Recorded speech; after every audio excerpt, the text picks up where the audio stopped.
I'm as Craig Zoller. I wrote and directed Mo and Tomahawk. I've always liked Westerns. I've always liked that genre. But, you know, with a certain style and in a certain way, especially. Great time, especially for a story like this. So that was my first exposure to it, and I responded to the screenplay right away. I read it and just thought that it was incredible. I mean, I thought the language was so authentic. It had At the same time, trying to give myself a curveball every single day. This morning I went out to tend to my colt, needed a new shoe. And when I got there, I saw Buford, the stable boy. He was laying there dead. He was all torn up. And so there are certain assumptions. You combine these horror elements and this thriller aspect and taking a lot of stereotypes and turning them sideways. And that's exciting to be a part of. So you get the classic Western feel of these guys, you know, going on their journey. But what they go through and what they see is there's some scenes in here that I've never seen before in a film. And that's exciting to be a part of. This is a Matthew Fox I've never seen before, and he just killed it, and he is amazing in this. We need to pack up and make a cold camp somewhere else, someplace defensible. If you want to question my morals, do it later. There's really two sides to this guy. There's an incredibly violent and man who's incredibly good at doing. He's got to, as it were, being the sheriff, take the lead and take these guys on this trip. Or I should say, be the one that is theoretically going to have to make the call. He's going to have to make decisions. But with someone like Matthew's character, if he doesn't like the call, there's really not much you're going to be able to do about it. I thought all these characters on the page were so developed and they all had their very clear arcs and all those things that actors look for in roles that you don't get a lot. Well, I think he's genuine. He's a good man. He's a loyal man.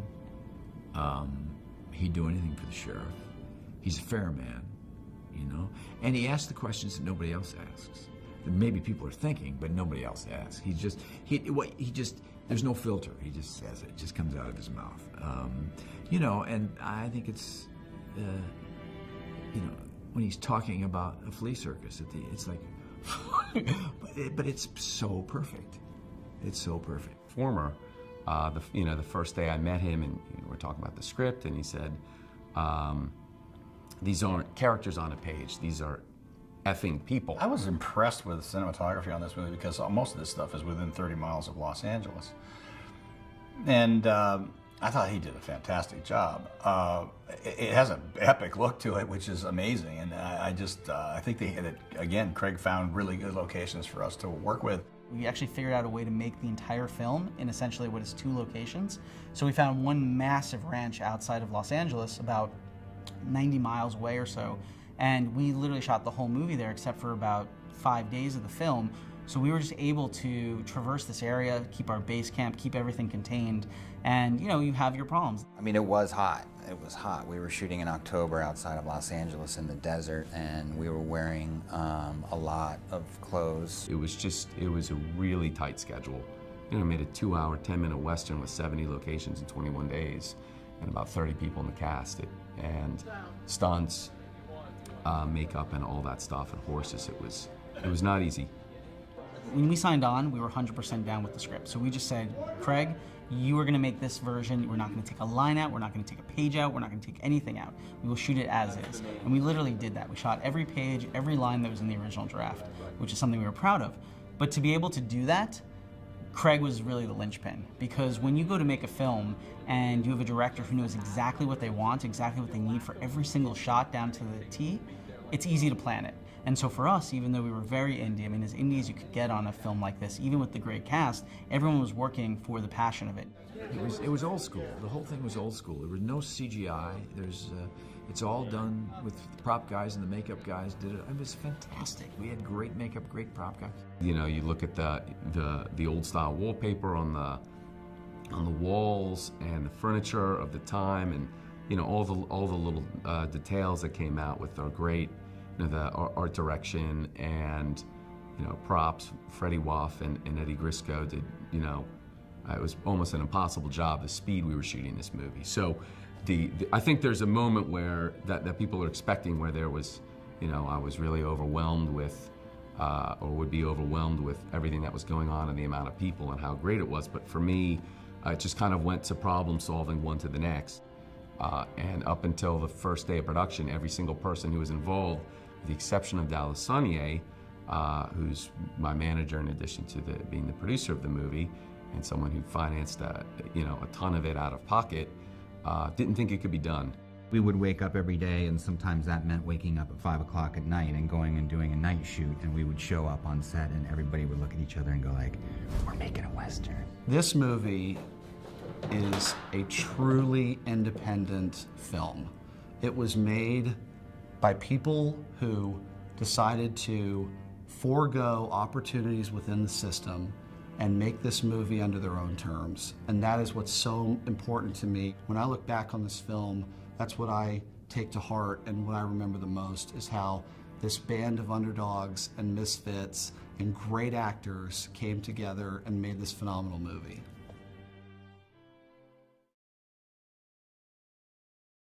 Hey sneak peekers, Jillian Malone here at Fantastic Fest for the premiere of Bone Tomahawk. We got to talk with the director and a few of the cast members. Stick around, you don't want to miss this. Well, I was reading on Twitter before this, and it seemed like fans everywhere were really excited. I've never been once, so... You haven't been on Twitter? No, my girlfriend showed me Twitter for a brief moment. I said, I'm not really sure what it's for, so I'm a little behind the times, but I'm writing Western, so... Okay, get on there. They're saying nice things about you. Compliment. That's nice to hear. I hope they enjoy it. And I've heard, so I was reading on Twitter and I saw some things about a particular kill scene that people are excited for. They said that really gets it. Can you give us any insight on that and how the creature? I certainly wouldn't like to spoil any of the details there, but it's when I write violence, I'm trying to surprise myself. So I grew up as a child of Fangoria, and I'm really into the micro-budget, like indie horror scene, particularly stuff by Brian Paulin. And so I wanted to have the moments of violence in this unique to this movie. So not just someone shot in the head and falls down, but something you would remember. And then as a writer, when I write each day, I'm trying to surprise myself. So that's a result of me really overachieving and surprising myself and trying to give the audience something that they're going to remember. What Craig did with his script, Craig Zoller, our writer and our director, is, you hear a lot of he combined genres. I mean, I think there's when you think about some of the great Westerns that have a very simple stories, right? It's usually a very tried and true. There's not a ton of, the plot is very streamlined, and we have that in spades. We have a very similar drive, but when you have sort of we get into what we call like the horror subgenre. I think there's a brutality in Westerns that lends itself pretty well in this film to get into the horror genre. So I think there's a violence that's pretty equal in a lot of, because when I think of sort of great Westerns, there is kind of a very sort of raw violence, So to me, this movie has that and pushes it. Well, yeah, it might scare you a little bit, but it's not supernatural. It's the script. It's a fabulous script. It's not what you think it is. If you think it's a horror movie, it's not what you think it is. It's a beautifully written journey of 4 men on this rescue mission, and it's like The Searchers, which is a great John Ford movie, a Western. So it's an interesting movie. Forever. And you have been in some pretty scary movies before, I'll say, some thrillers. How does this one compare? Should we be expected to get a little tense when we're watching it? Well, I don't fight any ghosts. I don't get possessed, so I'm just trying to save my wife. Like any movie that pushes the boundaries, there's a couple scenes in here that you've never seen on screen. And that's exciting when you're part of that. There's a few things that my wife certainly walked away and almost threw up, so. Oh, no. There's that. At UT, we're all into the cowboy type Western thing. We got our boots on every game. Yes. What was it like for you to come into that role, an old Western role? Well, my first film that I did, my first feature was The Alamo that we shot here, playing Colonel Travis. So for me, I learned pretty quickly how much it meant to Texas and how much it meant to Austin. So I roll pretty deep with wanting to be a cowboy to get back into it. So, like any good boots, felt pretty good hopping back into it. Thank you very much for coming out. This I wrote this script in 2011, and this was at the urging of my friend and manager and the producer who really willed this movie into existence, Dallas Sonnier. And it was a very, very long journey with a bunch of different incarnations that almost happened and collapsed. And it's really, really nice that BFI London got so behind the project, and that I'm here tonight, to watch it on this screen, which I've been told by many, many people was the best place that the movie would ever play. So the audience needs to live up to that expectation as well. I don't want to say too much about the movie before you see it, and for those of you who survive, I look forward to talking to you afterwards. Thank you very, very much for coming out. Guys, thanks so much for being here with us tonight, and thank you for having us. Huge congratulations on the film. Thank you very much. I guess, Craig, I'll just start by kind of asking you... what's wrong with me? Yeah. Actually, yeah, what's wrong with you, Craig? No, I mean... My mom is not ever watching Bone Tomahawk. You're an author, a screenwriter, a musician, but this is your first film as a director. Can you tell us a little bit about what made you want to make that leap and make this first film of yours? Dallas Sonnier is my manager and friend, as well as producer of this movie, and I'd sold, I think by the end of 2011, I'd sold or optioned about 21, 22 different screenplays in Hollywood and seen none of them made. And prior to my career as a writer really taking off, I worked as a cinematographer, so I had that skill set, and I directed some theater. So I was pretty confident I could, step into this role. But I was planning on doing a micro-budget horror movie, and I had a conversation with Dallas and my agent Julie Antoine, and they suggested the idea of me doing a Western, which is I can write a better Western than I can horror. I've just written more of them. It plays to more of my strengths. Obviously, I'm really interested in doing character stuff, spending a lot of time on that and having it breathe. And so 30 days after that meeting, I had this, and we spent a little bit time with the first of many finance people who walked away from the movie, and then got the cast attached. And that was fairly early 2012, and it took a long time to get it made. I mean, Dallas and Jack, could you maybe tell us a little bit about the kind of challenges that you faced in bringing this to the screen? Sure. Well, we made a commitment to Craig to shoot the original script. That is the first draft of the screenplay in its totality.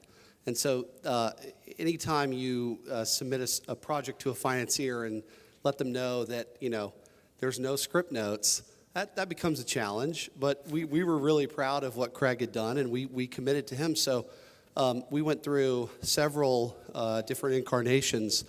In fact, we ended up finding our financing out of the UK. And you guys have this incredible company here called the Fizz facility, and they're in the crowd tonight. And they were instrumental. And we have a foreign sales agent, an agency called Cellular Dreams, also in the crowd tonight. And Hengame Panahi put together all of the various sales. And so by a combination of all of the sales and the Fizz facility, we were able to make the movie the way we wanted to, with almost no input.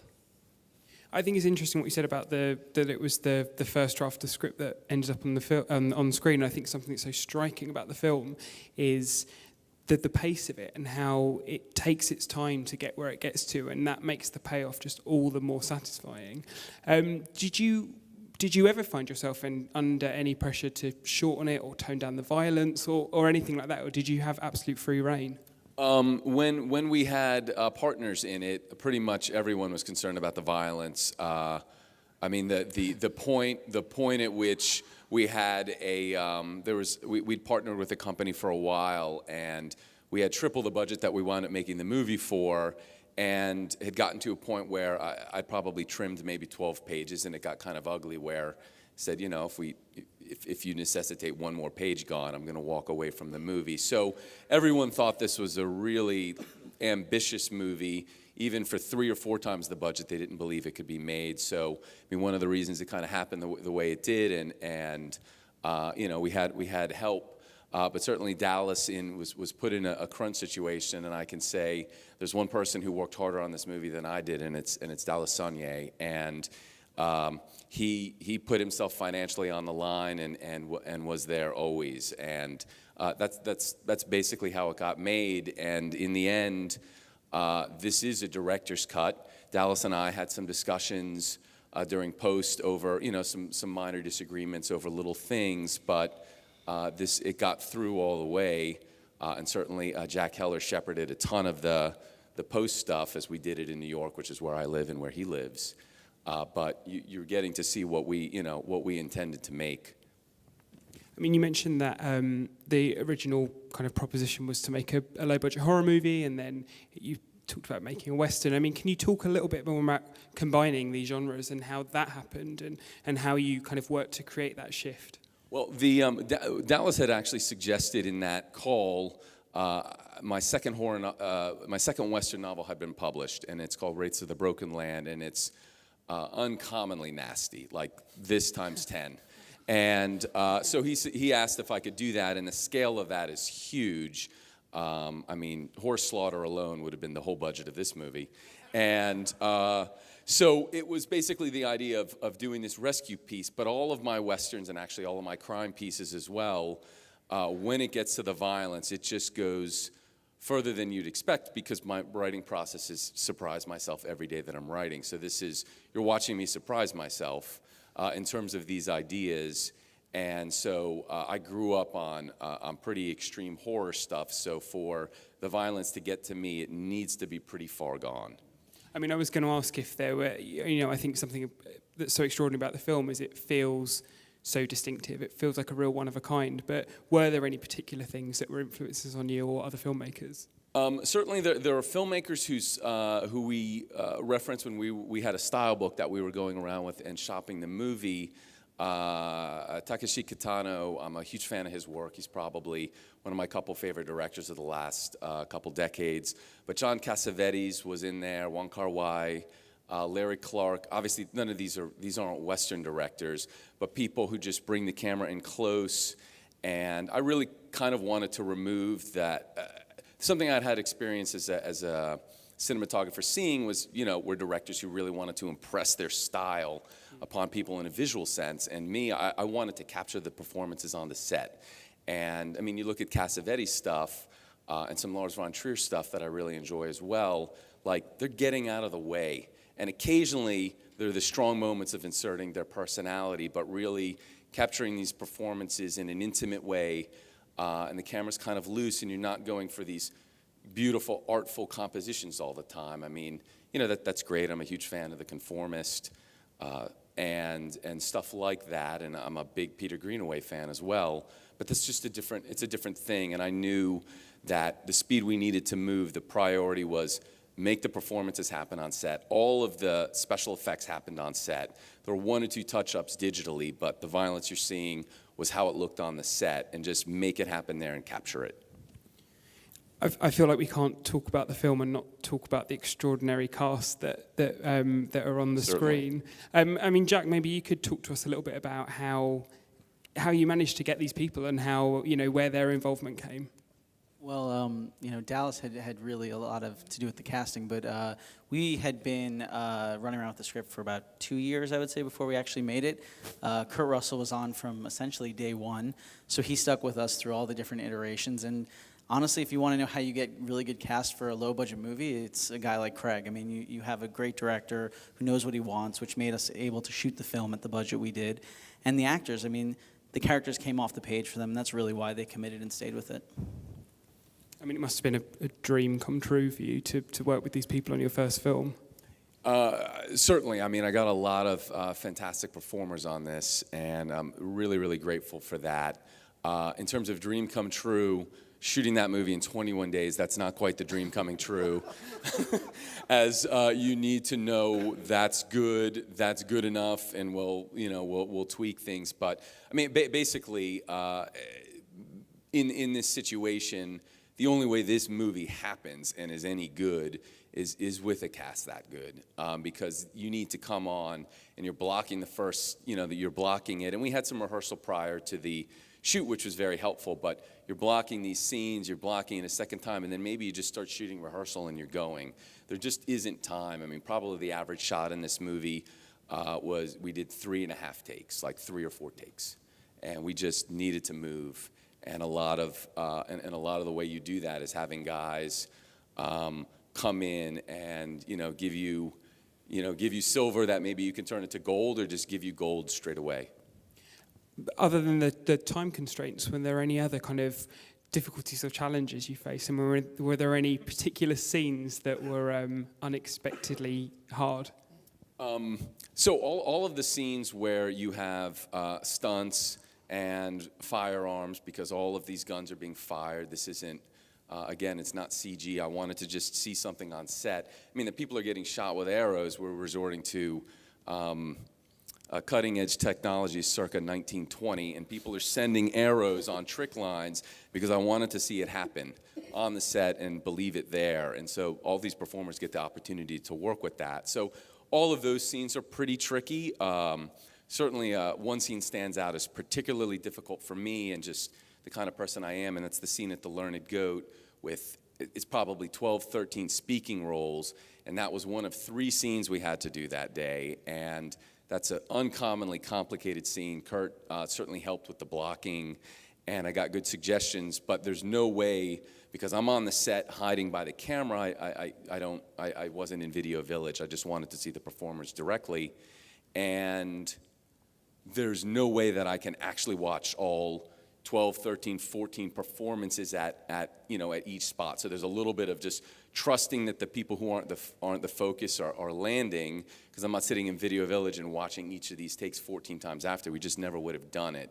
So that day was fairly chaotic. That was the one where I felt like everyone was doing stuff and I would just run to different people between each take and give them adjustments, and it's you kind of directing with a slingshot. I'm kind of interested in your background in westerns and your kind of interest in the western genre, because I think the film works really effectively, and it's really interesting kind of update on some kind of outdated modes of kind of the idea of kind of cowboys and Indians and the kind of problematic notion of that. Can you talk a little bit about that and kind of what your intention was and what these kind of creatures represented to you? Well, this movie comes from 2 disciplines, and one is obviously the Western. And though most people are talking about this in terms of being Western and horror, there's another type of literature actually created by H. Rider Haggard, which is a lost race tale. And I'm a big fan of his writing and a lot of the books in this style. And this was something where I wanted to make up. This is a lost race tale, and it's a Western. And those genres originated around the same time. I think King Solomon's Mine was 1887, and the Virginian, which is considered the first Western, was around then. So those were the 2 disciplines, and I was interested in creating my own mythology and kind of villain distinct to this movie for it, and really just a fan of that type of tale. I wanted to show something that people hadn't seen before. And finally, I just want to wrap things up by asking you if you plan on making more films. Are you going to carry on directing? Yeah, the goal is 1 a year until people stop me, and and then find time in between these things, or perhaps concurrently with these things, to continue writing books. Which this is a very rewarding experience, and I think that film medium is the most vivid. But in terms of like my books land exactly the way I want to, and kind of like this, they're published first drafts, or not first drafts, but the drafts rather that I send around to publishers. So just kind of going back and forth. But now, after so many years of watching my pieces, they're acquired by different studios and producers and finance entities and all these things, and they're not getting made. My hope is that the door is open for me to just push them through relentlessly and give you more movies than you possibly want to watch. Well, we definitely hope that is the case. Thank you all so much for being here with us tonight. I hope that you all enjoyed the film. Thank you for having me.